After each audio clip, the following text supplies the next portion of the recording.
حي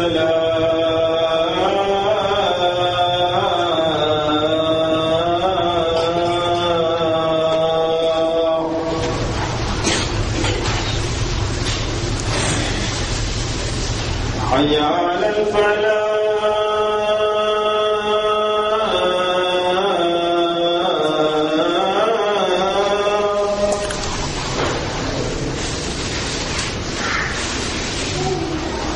حي على الفلاح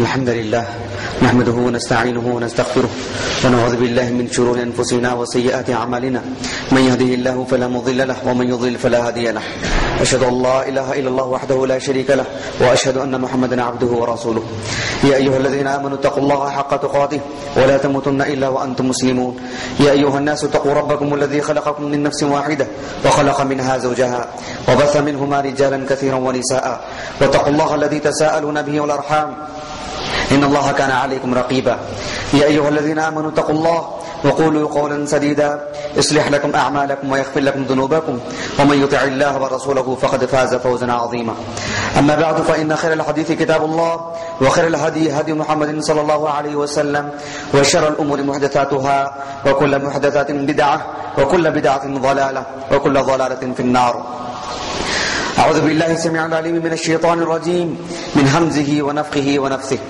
ولقد خلقنا الإنسان ونعلم ما توسوس به نفسه ونحن أقرب إليه من حبل الوريد إذ يتلقى المتلقيان عن اليمين وعن الشمال قاعد ما يلفظ من قول إلا لديه رقيب عتيد وجاءت سكرة الموت بالحق ذلك ما كنت منه تحيد ونفخ في الصور ذلك يوم الوعيد وجاءت كل نفس معها سائق وشهيد لقد كنت في غفلة من هذا فكشفنا عنك غطاءك فبصرك اليوم حديد وقال قرينه هذا ما لدي عتيد ألقيا في جهنم كل كفار عنيد مناع للخير معتد مريب الذي جعل مع الله إلها آخر فألقياه في العذاب الشديد قال قرينه ربنا ما أطغيته ولكن كان في ضلال بعيد قال لا تختصموا لدي وقد قدمت إليكم بالوعيد ما يبدل القول لدي وما أنا بظلام للعبيد يوم نقول لجهنم هل امتلأت وتقول هل من مزيد وأزلفت الجنة للمتقين غير بعيد هذا ما توعدون لكل أواب حفيظ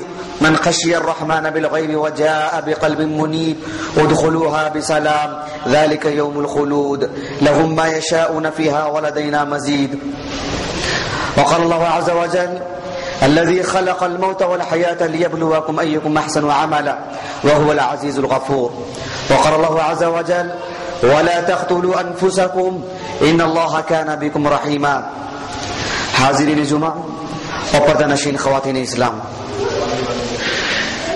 جو آیت کریمہ میں نے آپ کے سامنے تلاوت کی ہے یہ سورہ ملک کی بالکل ابتدائی آیت ہے، دوسری آیت ہے۔ اللہ رب العالمین سورۃ الملک اس کی ابتدائی آیاتوں میں اللہ تعالیٰ نے اپنا تعارف کرایا۔ اللہ رب العالمین نے اپنے بہت سارے افعال اور بہت سارے کام کے ذکر کیے ہیں۔ اسی میں اللہ رب العالمین نے ارشاد فرمایا کہ اللہ سبحانہ و تعالیٰ کی ذات وہ ہے جس نے موت اور حیات، زندگی اور موت کو پیدا کیا۔ الذی خلق الموت والحیات، اللہ رب العالمین ہی ہے جس نے زندگی اور موت کو پیدا کیا۔ اللہ رب العالمین جو ساری ہی چیزوں کا خالق ہے، ساری چیزوں کی تخلیق جو اللہ رب العالمین نے کی ہے، زندگی اور موت یہ بھی اللہ رب العالمین ہی کی مخلوقات میں سے ایک مخلوق ہے۔ اس میں انسان کو کسی قسم کا تصرف حاصل نہیں ہے۔ اللہ رب العالمین نے جو چیزیں بھی انسان کے لیے پیدا کی ہیں، انسان اس کے تصرف، اس کے استعمال میں منمانی نہیں کر سکتا۔ انسان پابند ہے، انسان مکلف ہے، اسی طریقے سے زندگی اور موت جو اللہ رب العالمین نے جو بنائی ہیں، اور جو زندگی جو اللہ نے ہمیں عطا کی ہے، یقیناً اللہ رب العالمین کی بہت بڑی امانت ہے. اس کی قدر کرنی چاہیے، اس کی حفاظت کرنی چاہیے. اس میں انسان کو باوجود اس کے کہ حیات اس زندگی اس کی اپنی ہے، لیکن وہ اس میں تصرف نہیں کر سکتا، اس میں کسی قسم کی منمانی نہیں کر سکتا. اور یہ بھی معلوم ہونا چاہیے، اللہ تعالیٰ نے قرآن مجید میں سورہ انبیاء میں ارشاد فرمایا کل نفس ذائقۃ الموت ونبلوکم بالشر والخیر فتنہ، کہ ہر انسان کو موت کا مزہ چکھنا ہے، اور ہم سب کو یعنی تم سب کو سارے انسانوں کو خیر اور شر سے آزماتے رہتے ہیں. انسان کی زندگی میں اللہ نے خیر بھی رکھا ہے، ڈھیروں خوشیاں ملتی ہیں، اور مصائب، مشکلات، آلام، تنگیاں، یہ بھی انسان کو اس کا سامنا کرنا پڑتا ہے. اللہ رب العالمین انسان کی زندگی میں شر بھی شر رکھا ہے، فتنے رکھے ہیں، آزمائشیں رکھے. لقد خلقنا الانسان فی کبد، انسان کو مشکلات میں اللہ نے پیدا کیا. مشکلات ہی مشکلات آتی رہیں گے انسان کی زندگی میں، لیکن اس کو جھیلنا، اس کو جو ہے اچھے انداز میں اس کا سامنا کرنا، اس میں صبر کرنا، ثابت قدم رہنا، اللہ کی تقدیر پہ راضی رہنا، یہ از حد ضروری ہے. اللہ رب العالمین نے انسان کی زندگی میں جو شر رکھے ہیں، اور اللہ رب العالمین نے جو شر کو اس دنیا کے اندر جو رکھا ہے، اس میں سے ایک بہت بڑی بات یہ ہے کہ شرک ہے، کفر ہے، نفاق ہے، بدعات و خرافات ہیں. اسی طریقے سے وہ گناہ ہے جو بڑے بڑے گناہ ہیں، اکبر الکبائر، جو بڑے بڑے گناہ ہیں وہ اللہ رب العالمین نے بطور شر کی اس دنیا کے اندر رکھا تاکہ انسان اس شر کا سامنا کرے اور اپنے آپ کو بچا کے رکھے. یہی تو اصل زندگی ہے. انہی محرمات میں سے، انہی بڑے بڑے گناہوں میں سے ایک بہت بڑا گناہ خودکشی ہے. خودکشی ہے کہ انسان اپنے آپ کو ہلاک کر دے، اپنے نفس کا قتل کر دے. یہ اللہ سبحانہ و تعالیٰ کے ہاں بہت بڑا گناہ، بہت بڑا گناہ ہے اللہ سبحانہ و تعالیٰ کے ہاں. انسان کو کسی صورت میں اپنے نفس کو قتل کرنے کی اللہ نے اجازت نہیں دی. دیکھیں انسان ذرا سی تکلیف کو جھیلتا ہے، ذرا سی تکلیفات اس کی زندگی میں آتے ہیں، کس قدر وہ پریشان ہو جاتا ہے کہ خودکشی پہ آمادہ ہو جاتا ہے. اپنے بال بچوں کو پالنے کی طاقت نہیں ہوتی ہے، خودکشی کر لیتا ہے. اسی طریقے سے اس کے سر پر جو ہے ہزاروں روپیوں کا قرض ہوتا ہے، خودکشی کر لیتا ہے. امتحان میں فیل ہو گیا، خودکشی کر لیا. معاشرتی زندگی میں ناکام ہو گیا، خودکشی کر لیا. عشق لڑایا، ناکام ہو گیا، خودکشی کر لیا. تجارت کرتا رہا، نقصان ہو گیا، خودکشی کر لیا. اسی طریقے سے انسان کی زندگی کو کبھی کبھار ایسا مرض لاحق ہوتا ہے کہ وہ علاج کرتے کرتے تھک جاتا ہے، آخر کار خودکشی کر لیتا ہے. یعنی سبحان اللہ، انسان کو کسی صورت میں اللہ رب العالمین نے اجازت نہیں دی ہے کہ وہ خودکشی کر لے. انسان کو اللہ نے حیات کو، اس کی زندگی کو بطور امانت کے دے رکھی ہے، اور انسان کی زندگی میں اللہ نے مشکلات رکھی ہیں، تکلیفات آتے رہیں گی. ایسی صورت میں ایک کافر سے تو یہ امید کی جا سکتی ہے کہ وہ خودکشی کر لے، لیکن ایک مسلمان سبحان اللہ لمحے بھر کے لیے بھی اس کے حق میں ایسی امید نہیں کی جا سکتی کہ وہ خودکشی کر لے.